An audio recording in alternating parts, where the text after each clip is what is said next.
few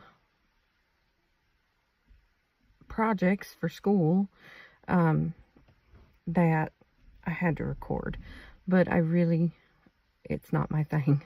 But I feel that God has a message for somebody, and I'm sitting up here. It is Sunday, and I chose to let all of my family go to church today, but me, because somebody always has to be up here at the job night watching, or day watching for this instance. But a lot of you know me, but a lot of you don't know my story. I don't let a lot of people in. I don't tell my story often. But it's for somebody, and I'm not sure who. And I feel like this is not going to be the first video, that this is going to be something that I'm going to do in a series of things, in a series of videos. So here it goes.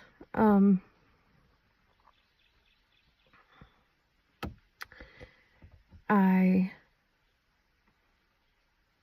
was raised in Kentucky, where I live now, by my mom and dad. And I had two very important people in my life. I have tons of aunts and uncles who loved me and helped with me, raising me. We always believed in it takes a village to raise a child. So I have cousins that are like siblings. I have aunts and uncles who love me like their own. But I have two who I have lost, who really helped raise my sister Edna and I. So I don't know where any of our lives would have been without them. So I'm going to start when I was 2. I remember some things from when I was 2.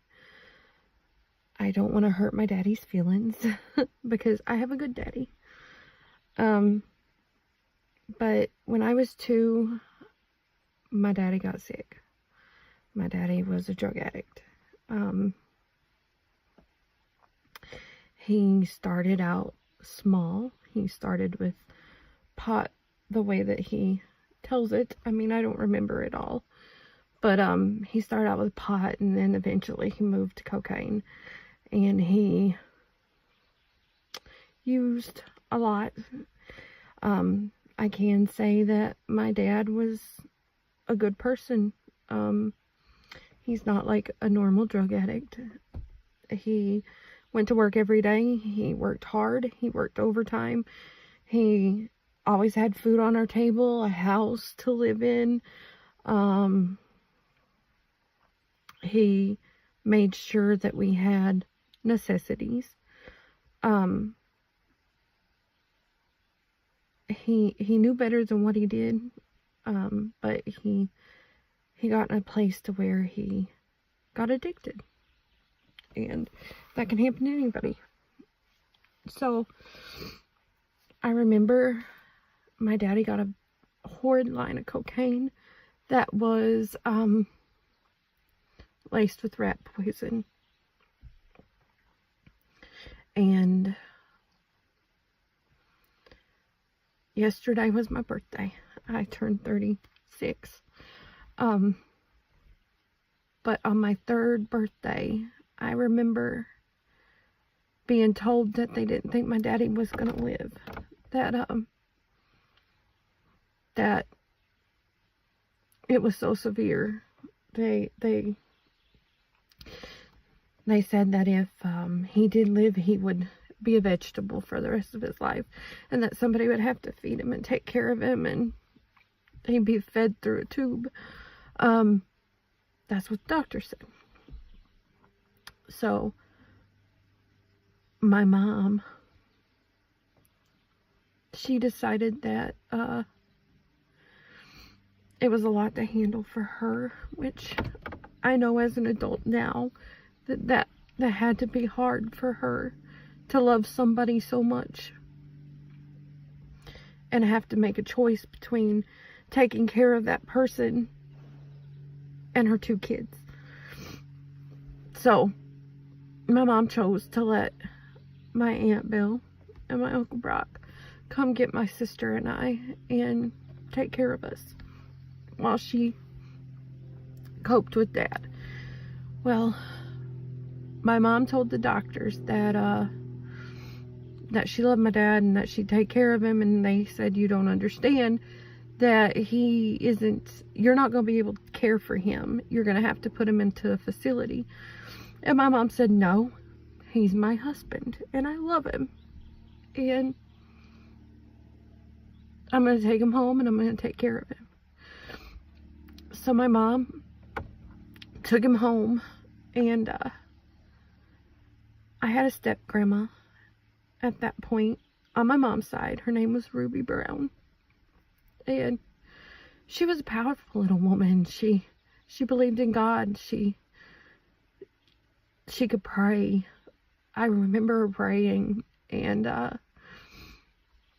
my mom and Dad went and stayed with my step grandma and my Papa John Berry. And Ruby would sit by my dad day and night and pray and pray and pray. And they had given pills to ease him off the drugs. And it was horrific. I mean, the withdrawals were horrible. Some of the things that Mom had to endure was harsh. And I'm glad that she didn't choose to let us see it. I'm glad that we had people who loved us enough to help us and not make us see it.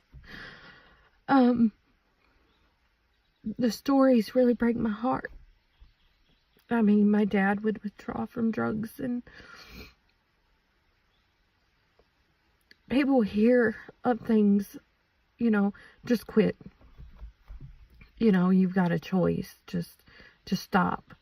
And they think it's easy because they've never been addicted to anything. They've never known addiction in their life. And so Dad, with his withdrawals, he would try to harm Mom because Mom wouldn't let him get drugs, and he would try to burn her. Like, he put her hand over top of the stove, burn her, and try to torture her just because he couldn't get drugs. But she hung in there, and I know God has a reason of why she hung in there. But she hung in there, and I'm not sure I could be that strong of a person. But my step grandma Ruby, she would pray and she would pray and she would pray. And a lot of people might not believe in God that watch this. I don't know, but I know that there is one. And I know those prayers were heard, not only from her, but from all my aunts and uncles who loved us and went to church and served God. And my dad, he will tell you that with the grace of God, one day he woke up and he kind of had an argument with God in his head, and he heard God speak to him and ask him to be a preacher. And he kind of argued and said, I can't do that. There's no way I can do that. I'm not that person. And the Lord locked his jaws. He locked his mouth open. He couldn't speak. He couldn't talk. That went on for a good week. And finally Dad gave in. And he said, I'll die. I'll die if I have to. He said, but I am not taking any more than that medicine to withdraw from. He said, that's just keeping me addicted, and I'm not doing it no more.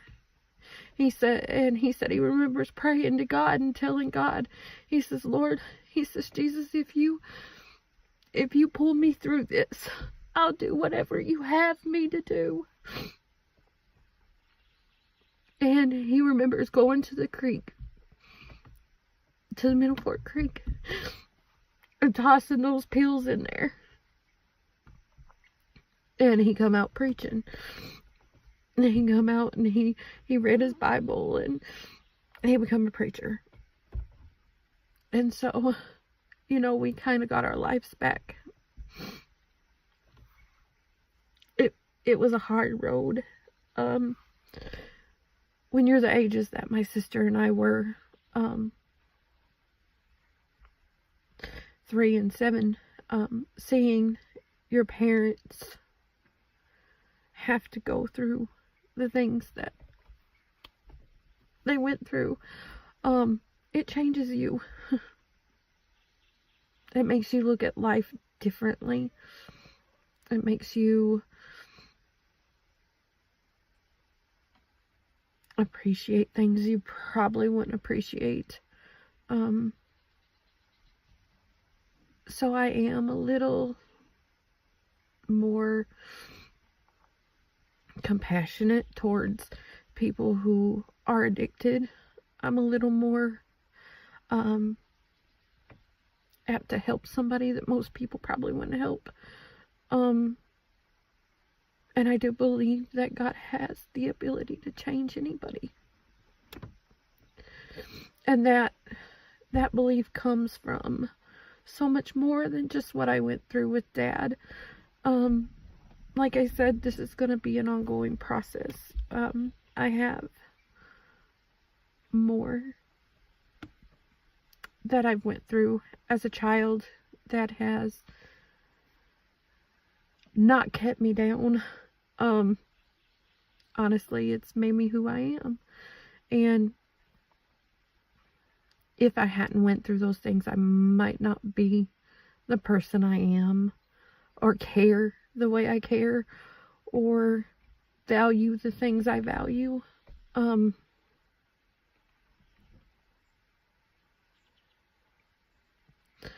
But it's been about 14 minutes, and I don't want to make it too long, but I will probably post this and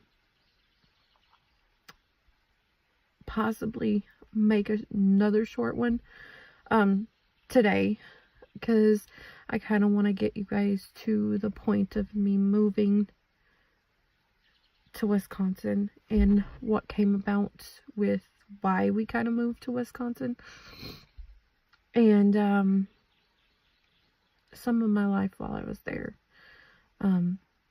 Again, not everybody knows what I went through, and this kind of came to my mind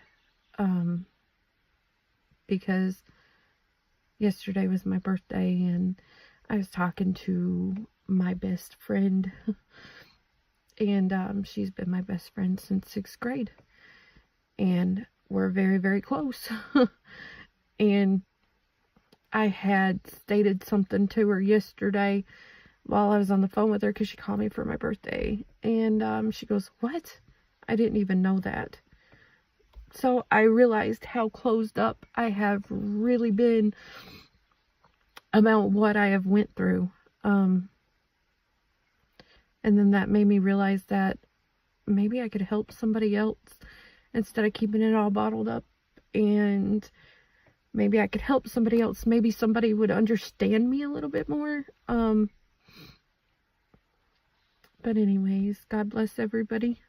And like I said, I now made it 15 minutes, but I'm gonna quit rambling.